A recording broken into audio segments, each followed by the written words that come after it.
बहुत समय पहले की बात है। एक घने जंगल में एक शक्तिशाली शेर राजा हुआ करता था। उसका नाम सिंहराज था। वह बलशाली, बुद्धिमान और न्यायप्रिय था, लेकिन कभी कभी वह बहुत अहंकारी हो जाता था। वहीं जंगल के एक कोने में एक गधा भी रहता था, जिसका नाम बलिराम था। बलिराम एक साधारण गधा था, जिसे उसकी मूर्खता और भोलेपन के लिए जाना जाता था। जंगल के अन्य जानवर उसका मजाक उड़ाते थे, लेकिन वह हमेशा खुश रहता था। एक दिन शेर जंगल में टहल रहा था। वह बहुत गर्व से अपने राज्य को देख रहा था। तभी उसे झाड़ियों के पीछे से किसी की हंसी सुनाई दी। उसने ध्यान से सुना और पाया कि कोई जोर जोर से हंस रहा था। शेर ने गुस्से से पूछा, कौन है वहाँ? गधे की हंसी तुरंत बंद हो गई। डरते डरते बलिराम झाड़ियों के पीछे से बाहर निकला और कांपते हुए बोला, महाराज, मैं बलिराम गधा हूँ। शेर ने उसे गुस्से से देखा और बोला, तू यहाँ क्या कर रहा था और इतनी जोर से हंस क्यों रहा था? गधा सिर झुकाकर बोला, महाराज, मैं एक मजेदार सपना देख रहा था, जिसमें मैं जंगल का राजा बन गया था। यह सुनकर शेर जोर से गरजा, तू और जंगल का राजा? क्या मजाक है? तू तो सबसे मूर्ख प्राणी है। गधा थोड़ा डर गया, लेकिन उसने हिम्मत जुटाई और कहा, महाराज, क्या राजा बनने के लिए सिर्फ ताकत जरूरी होती है? अगर मुझे भी एक मौका मिले तो मैं साबित कर सकता हूँ कि मैं भी राजा बन सकता हूँ। शेर को यह सुनकर हंसी आ गई।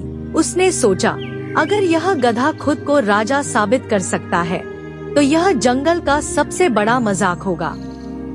उसने कहा, ठीक है, मैं तुझे एक मौका देता हूँ। एक दिन के लिए तू जंगल का राजा बन सकता है, लेकिन अगर तू असफल रहा तो तुझे जंगल छोड़ना होगा। गधा खुश हो गया और बोला, ठीक है महाराज, मैं इस चुनौती को स्वीकार करता हूँ। अगले दिन शेर ने पूरे जंगल में ऐलान करवा दिया कि आज से बलिराम एक दिन के लिए जंगल का राजा होगा।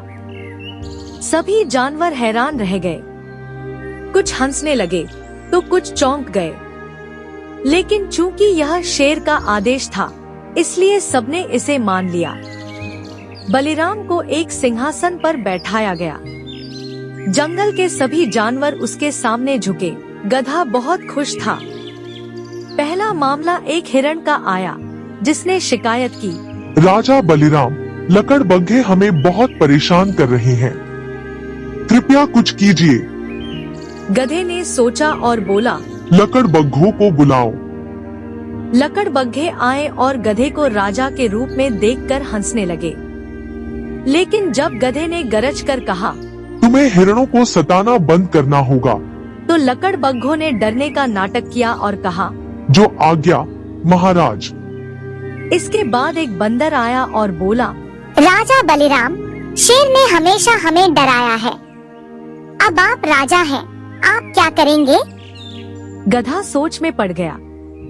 फिर उसने कहा, अब से कोई किसी को नहीं डराएगा, सब प्रेम से रहेंगे। जंगल के कुछ जानवर खुश हो गए, लेकिन कुछ सोचने लगे, क्या यह सच में एक अच्छा राजा बन सकता है? गधा राजा बनकर बहुत खुश था, लेकिन उसकी मूर्खता जल्दी ही सामने आने लगी। एक दिन एक चालाक लोमड़ी आई और बोली, महाराज, राजा के पास एक मुकुट होना चाहिए। बिना मुकुट के आप राजा कैसे दिखेंगे? गधे को यह विचार पसंद आया। उसने जंगल के सबसे अच्छे फूलों से अपना मुकुट बनवाया और पहन लिया। लेकिन जैसे ही उसने मुकुट पहना, वह और भी मजाकिया दिखने लगा। फिर तोते ने कहा, राजा को एक गर्जना करनी चाहिए, जिससे जंगल के सभी जानवर डर जाएं। गधे ने अपनी पूरी ताकत लगाकर जोर से रेंकना शुरू कर दिया, धेंचू रेंचू। जंगल के सभी जानवर हंसने लगे। एक खरगोश ने कहा, असली राजा की दहाड़ से जंगल कांपता था, लेकिन इस राजा की आवाज सुनकर तो पेड़ भी हिल रहे हैं। अब धीरे धीरे सबको समझ आ गया कि गधा राजा बनने लायक नहीं है। शेर दूर से यह सब देख रहा था। उसने सोचा, अब समय आ गया है कि मैं फिर से जंगल का असली राजा बनूं। वह सिंहासन के पास गया और गरजा, गधा, तेरा समय खत्म हुआ। अब जंगल का असली राजा वापस आ गया है। गधा डर गया और बोला, लेकिन महाराज, मैंने कुछ गलत नहीं किया।